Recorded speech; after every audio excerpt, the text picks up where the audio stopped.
warahmatullahi wabarakatuh. Halo pemirsa RCTV Langkapadane dimanapun Anda berada.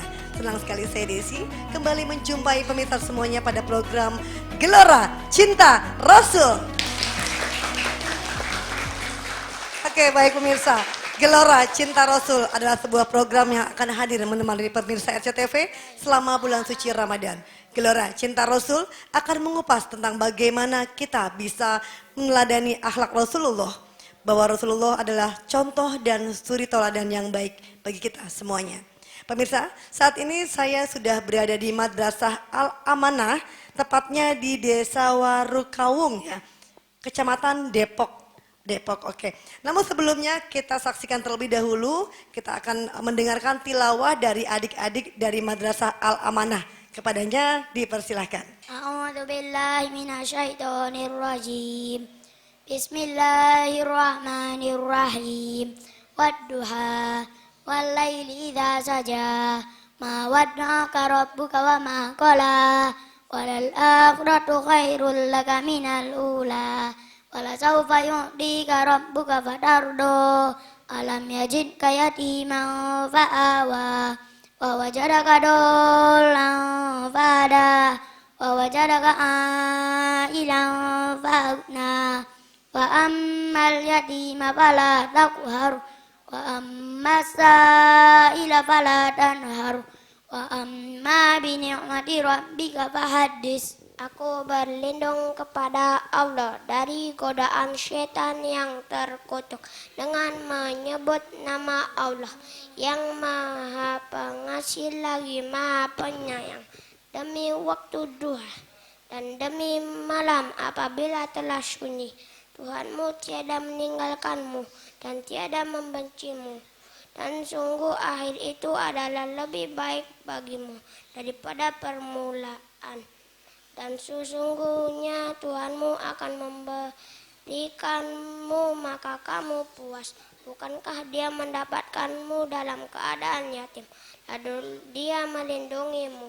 Dan dia mendapatkanmu dalam keadaan bingung, kemudian dia menunjukkanmu. Dan dia mendapatkanmu dalam keadaan miskin, kemudian dia menjadikan kamu kaya. Adapun terhadap anak yatim, maka janganlah kamu menindas. Dan terhadap peminta-minta, janganlah kamu menghardik. Dan terhadap nikmat Tuhan Allah, beritakanlah. Maha benar Allah dengan segala firman-Nya. Baik, terima kasih. Boleh tepuk tangannya? Oke pemirsa, itulah tadi penampilan dari anak-anak Madrasah Al-Amanah yang tepatnya ada di Warukawung. Baik pemirsa, saya juga menghadirkan nih ya, ada Bapak Kasam selaku Bacaleg Partai Gelora dari Dapil 2. Saya boleh minta tepuk tangannya? Pak Kasam boleh disapa pemirsa RCTV-nya dulu Pak, silahkan disapa dulu. Halo pemirsa RCTV Cirebon. Oke siap, Bapak sehat Pak? Alhamdulillah. Alhamdulillah sehat ya Pak ya. Siap menggelorakan Dapil 2 Pak? Siap. Siap, oh tepuk tangan dong semangatnya, siap. Oke ya. Dapil 2, kita bicara Gelora Dapil 2, itu daerah mana saja sih Pak yang nantinya menjadi tempat perangnya Bapak nanti? Ya. Oke. Dapil 2 itu meliputi ada 6 kecamatan. 6 kecamatan, betul. Yang pertama Kecamatan Depok, nah termasuk Warukawung ini ada dalam Kecamatan Depok. Oke. Kemudian Kecamatan Jamblang. Oke. Kemudian Kelangenan. Betul. Kemudian Palimanan. Betul. Kemudian Kecamatan Gempol. Dan satu lagi Kecamatan Ciwaringin. Dari 6 kecamatan ini Bapak sudah siap menggelorakan Dapil 2 ya Pak ya? Insya Allah siap. Insya Allah siap, oke luar Siap. biasa. Bapak, kita kalau bicara Gelora, Gelora ini adalah partai baru ya Pak ya? Betul. Baru lahir, kita bicara baru lahir mungkin belum saja bisa jalan kalau bayi ya Pak ya? Ya. Masih merangkak, apa sih yang membuat Bapak tuh begitu yakinnya berada di Gelora Pak? Jadi begini, Partai Gelora memang sebuah partai baru ya. Betul, Ya. oke. Cuman dari gemuruhnya yang begitu dahsyat, Betul. walaupun Gelora baru lahir, insya Allah ini akan memunculkan generasi-generasi baru. Generasi baru ya? Ya, karena Partai Gelora adalah partai yang pro artinya pro anak muda, pro orang Oke, tua, betul. pro siapa sajalah bisa masuk ke dalamnya. Semua kalangan ya Semua Pak ya. kalangan. Artinya Partai Gelora ini tidak memandang, oh saya tua, saya muda, saya Betul, iya. seperti apa ya. Semuanya Iya. bisa masuk ya Pak ya. Betul. Betul. Anak Nah, muda juga banyak ya Pak ya. Banyak yang masuk. Oke. Dan alhamdulillah dari kemarin kita sudah masuk, artinya sudah sah Partai Gelora ini masuk menjadi partai pemilu Oke. atau peserta pemilu di tahun 2024 yang oke. akan datang. Oke, artinya Partai Gelora dengan Dapil 2 Kabupaten Cirebon, Pak Kasam siap untuk Siap. menggelorakan Cirebon ya Pak ya? Siap, siap. Oke, Amin. kita jeda dulu ya Pak ya. Ya. Pemirsa, jangan kemana-mana, tetaplah bersama kami pada program Gelora Cinta Rasul.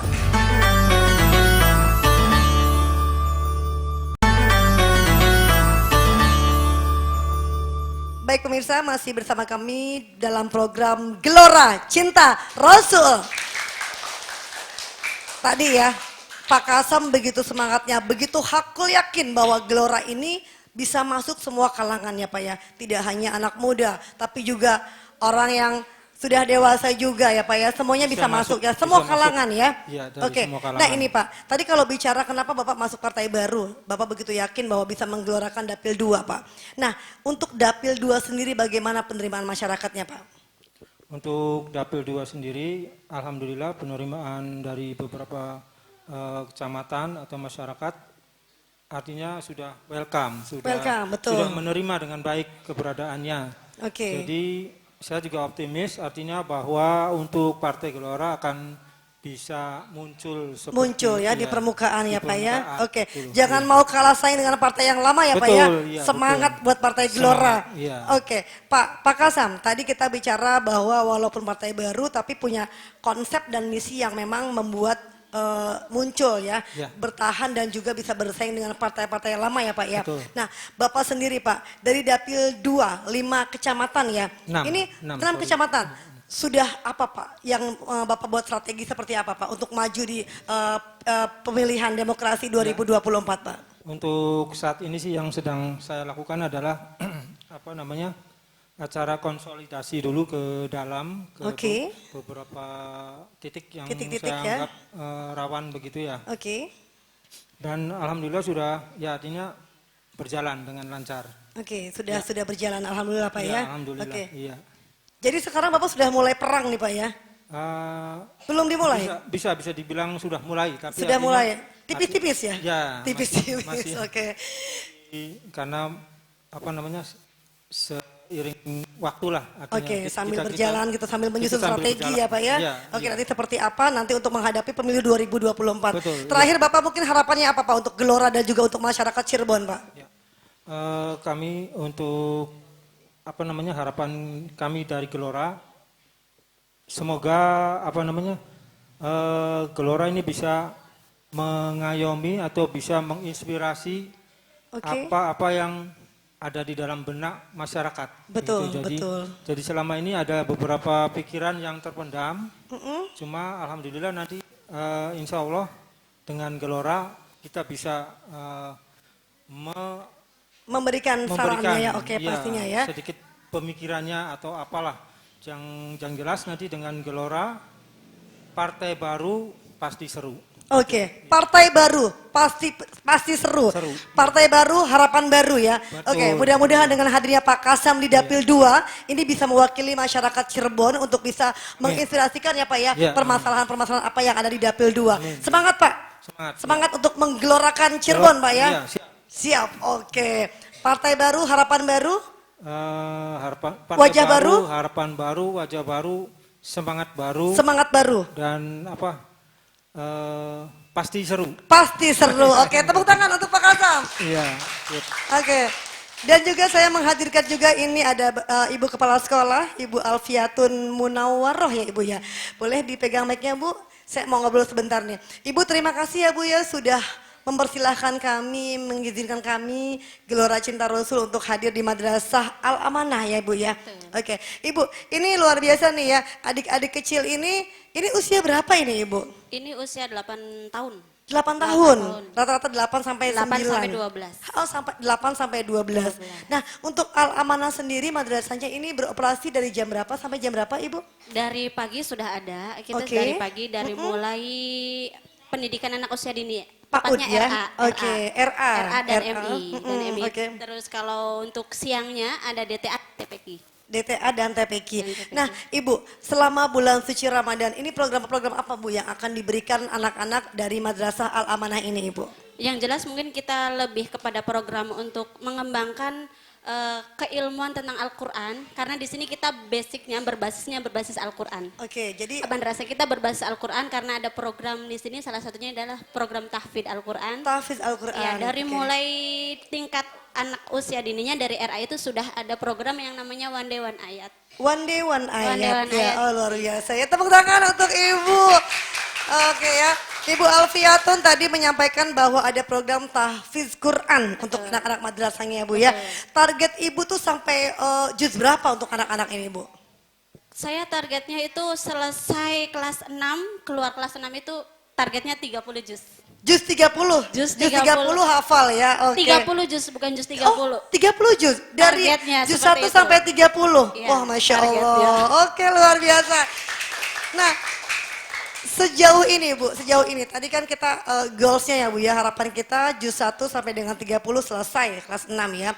Sejauh ini apa sih Bu yang membuat suka dukanya Bu ya ketika melatih anak-anak untuk berlatih hafalan itu Bu? Mungkin satu kita sukanya anak-anak itu ternyata kita di lingkungan sini memang orang tua itu lebih berpandangan bahwa ilmu agama itu lebih penting. Lebih penting, alhamdulillahnya begitu Alhamdulillahnya ya Bu ya. seperti itu. Jadi kita menerapkan tentang tahfidz itu tidak terlalu sulit. Oke, Jadi jadi anak-anak itu begitu antusias. betul, wali Ya. muridnya pun paham ya Paham, bahwa betul. pendidikan agama itu penting ya Bu ya. Penting. Oke, dibandingkan dengan pendidikan akademis yang Betul. memang sebetulnya dua-duanya Sama-sama. sama-sama penting gitu ya Bu ya. Tapi Oke.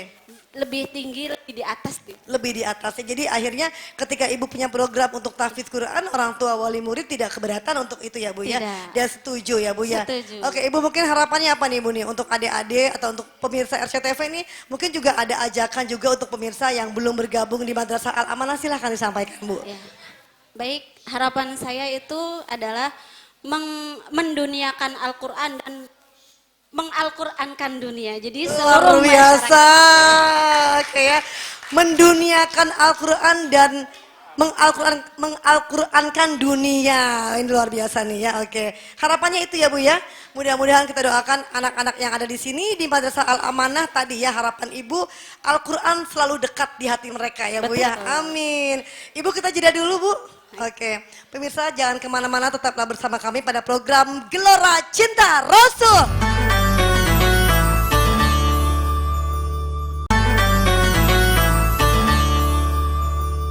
Baik pemirsa, masih bersama kami pada program Gelora Cinta Rasul. Oke, Gelora Cinta Rasul hadir di Madrasah Al-Amanah. Ini luar biasa nih ya. Ternyata saya ini di samping saya banyak orang-orang hebat ya. Tadi ada bu gurunya begitu antusias, begitu hakul, yakinnya bahwa anak-anak yang lulusan Madrasah Al-Amanah bisa selesai 30 juz. Luar biasa ini loh. Ini karena gini ya Bu ya, harapan seorang guru itu sama dengan harapan orang tua gitu ya. Nah, Ibu juga pastinya sudah punya usaha ya. Jangan sampai doa dengan usaha berseberangan ya Bu ya. Oke. Ini seperti apa sih Bu kiat-kiatnya untuk bisa membuat anak-anak tuh bisa hafalnya bisa cepat Bu? Tentunya dengan metode yang menyenangkan. Betul. Kita pilih-pilih metode. Ketika anak itu terlihat sudah bosan, berarti kita harus pindah metode. Artinya bukan pindah metode, kita cari metode yang untuk membangkitkan semangat dan motivasi anak. Oke, karena usia-usia mereka ini usia-usia yang gampang boring ya Bu ya, Betul. gampang bosan. Jadi Gampang itulah bosan. ya Jadi- hebatnya seorang guru. Iya. Ketika anak-anak ini sudah bosan dengan cara satu, akhirnya membuat plan A, B sampai dengan Z ya Bu Betul. ya. Oke, Ibu Alfiatun ini luar biasa, sukses terus ya Bu ya. Sehat Terima selalu, kasih. mudah-mudahan Amin. Allah melimpahkan rizkinya, melimpahkan umur yang panjang sehingga ilmu Ibu bisa ditransfer ke anak-anak semuanya. Amin, ya Oke, Rabbal terima kasih Alamin. Ibu. Sama-sama. Mungkin pemirsa, sesaat lagi kita akan menyaksikan tausiah yang nanti akan disampaikan oleh ustazah kita yaitu Sekar Wulan. Kepadanya dengan hormat kami persilakan. Assalamualaikum warahmatullahi wabarakatuh.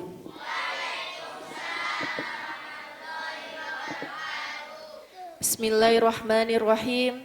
Alhamdulillahirabbil alamin.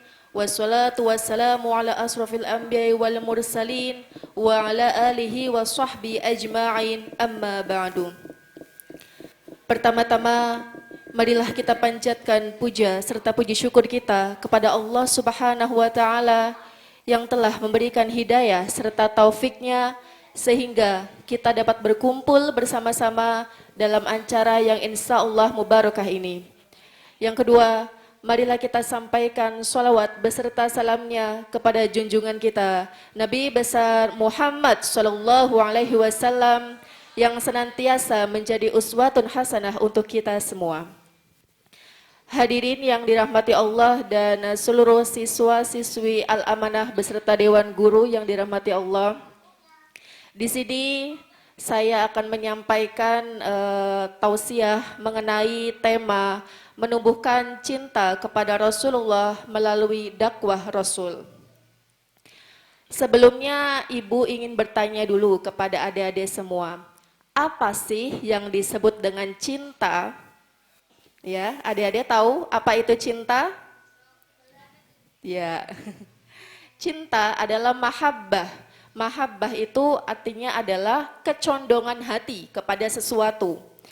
Begitupun dengan cinta Rasul berarti kecondongan hati yang amat dalam terhadap Rasulullah Sallallahu Alaihi Wasallam. Perlukah kita seorang Muslim cinta kepada Rasulullah? Perlu? Iya perlu. Kenapa perlu? Karena baginda Rasulullah Sallallahu Alaihi Wasallam sendiri mempunyai rasa cinta yang amat besar kepada umatnya.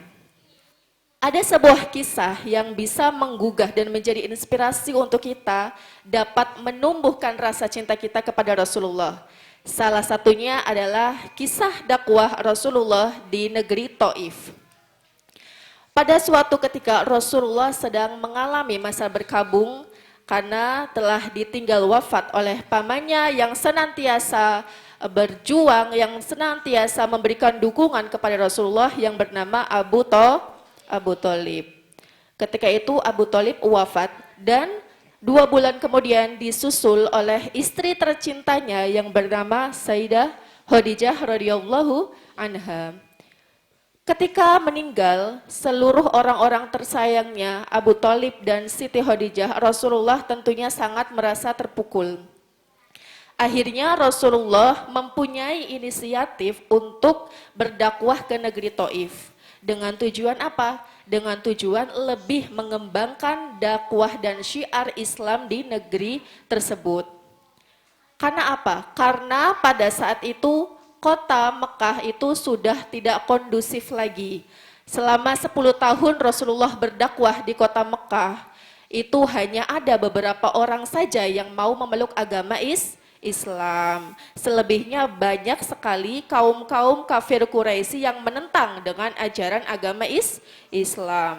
Akhirnya Rasulullah Sallallahu Alaihi Wasallam pergi untuk berdakwah bersama sahabatnya yang bernama Zaid bin Harisah. Pada saat itu Rasulullah Sallallahu Alaihi Wasallam dan Zaid bin Harisah berjalan menuju negeri Taif. Rasulullah berharap di sana akan disambut baik oleh penduduk negeri Taif. Akan tetapi apa? Ketika di sana Rasulullah yang pertama dituju itu adalah para pembesar di negeri Taif itu. Dengan tujuan untuk mengajak para pembesar negerinya terlebih dahulu supaya mau memeluk agama Islam dan nantinya supaya para pemimpin ini bisa menyebarkan agama Islam juga kepada seluruh masyarakatnya. Akan tetapi apa yang didapatkan Rasulullah? Bukan sambutan, bukan pujian, bukan disambut dengan baik. Akan tetapi Rasulullah malah disambut dengan pertentangan yang sangat-sangat luar biasa. Pertentangan apa itu? Pertentangan di mana seluruh masyarakat di kota Taif dan para pemimpinnya justru melempari Rasulullah dengan batu sampai berdarah-darah. Ya. Ketika itu apa? Rasulullah begitu merasa sangat sedih, begitu merasa sangat terpukul dengan tujuan hijrah dari kota Mekah, dengan tujuan menyebarkan syiar Islam ke kota Taif tadi, ke negeri Taif, ternyata disambut dengan perlakuan yang tercela. Sampai Zaid bin Haritha ini berjuang untuk melindungi Rasulullah ya dari lemparan-lemparan batu yang diutarakan. Akan tetapi apa? Akan tetapi justru apa? Masyarakat Taif ini semakin menjadi-jadi ya, semakin menjadi-jadi melempari Rasulullah dengan bebatuan sampai berdarah-darah. Pada suatu ketika apa? Rasulullah itu beristirahat di bawah pohon. Ketika di bawah pohon itu Rasulullah berdoa, "Wahai Robku, dengan siapakah lagi aku akan mengadu? Dengan siapakah lagi aku akan berlindung? Sementara saat ini saya sedang dikepung oleh seluruh masyarakat Taif yang melempari saya dengan batu, yang melempari saya dengan batu sehingga seluruh tubuh saya berdarah-darah. Sampai Zaid bin Harithah pun berdarah-darah, kepalanya pun penuh dengan darah." Saat itu Rasulullah menangis dengan sejadi-jadinya karena Rasulullah mendapatkan perlakuan yang sangat menyedihkan sekali. Dan akhirnya apa? Dan akhirnya malaikat Jibril pun dan malaikat penjaga gunung datang menemui Rasulullah. Ketika itu Rasulullah ketika itu mendatangi ya malaikat Jibril ini bertanya, "Kenapa Rasulullah?" Dan ternyata beliau mengutarakan bahwa saya telah diperlakukan tidak baik. Akhirnya malaikat Jibril menawarkan untuk segera apakah gunung-gunung ini dibenturkan saja, tetapi Rasulullah itu tidak mempersilahkan. Justru Rasulullah membalas dengan, "Biarkan saja, saya hanya berharap mudah-mudahan kaum masyarakat negeri Taif ini dapat memeluk ajaran agama Islam." Ya. Mungkin itu saja yang dapat Ibu sampaikan. Mudah-mudahan cerita tadi dapat memberikan mahabbah cinta kita kepada Rasulullah. Terima kasih. Kurang lebihnya mohon maaf. Ibu akhiri billahi taufiq wal hidayah. Wassalamualaikum warahmatullahi wabarakatuh. Waalaikumsalam warahmatullahi wabarakatuh. Itulah tadi tausiah dari Ustadz Sekar Wulan yang luar biasa ya Ustadz ya. Tadi bahwasanya kita tahu ya, kecintaan Rasul terhadap umatnya begitu besar. Nah, sekarang waktunya lah kita membalas bagaimana cinta kita yang besar untuk Rasul. Mudah-mudahan tausiah tadi bermanfaat bagi kita semuanya. Oke, baiklah pemirsa, itulah tadi Gelora Cinta Rasul bersama dengan Madrasah Al Amanah. Akhirnya saya di sini mengucapkan terima kasih. Assalamualaikum warahmatullahi wabarakatuh.